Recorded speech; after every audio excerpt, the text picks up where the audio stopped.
The Council of Governors and the national government now refute claims by the Nurses Union that they have not been served with orders to stop the strike. The chairman of the Council of Governors, that's Wycliffe Oparanya, says the orders were presented to the Nurses Union yesterday and reiterated that those who do not go back to work will be fired. Well, his statement comes as the National Police Service has assured the public that there will be order and security around public hospitals tomorrow. It was during the commissioning of community health workers who will deal with neglected tropical and surgical diseases in Meru that the Cabinet Secretary for Health was reinforcing the President's directive on the nurses' strike, while the chairman of the Council of Governors was doing the same from Nairobi. The nurses are expected back in office tomorrow at 8 o'clock as a minimum. A roll call will be undertaken by both levels of government tomorrow, Friday, February 2019 at 8 a.m.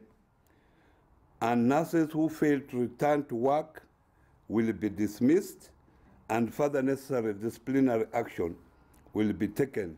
The nurses face the sack should they not heed to the call to return to work. Their union leaders are looking at even sterner action from the National Police if they stop the willing nurses from going to work. I have instructed the National Police Service to take stern action against those picketeers who may intimidate. The wading of the President into the labour dispute between the nurses and the national and county governments, however, has rubbed the Central Organization of Trade Unions the wrong way.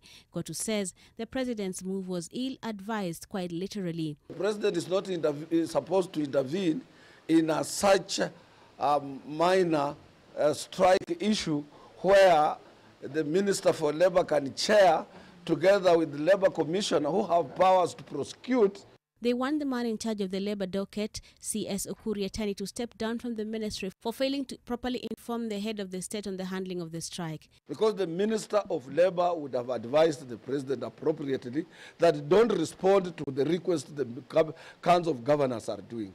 Kamati ya Conciliation Committee. Before the onset of the strike, the Labour CS had formed what he termed as a conciliation committee to try and look into the issues raised by the nurses, which include the implementation of the hike in the nursing and uniform allowances. The national and county governments stand calm as some counties have already resolved the allowances issues with their nurses. Others are yet to do the same. Governor, thank you for talking to your nurses. They are not on strike.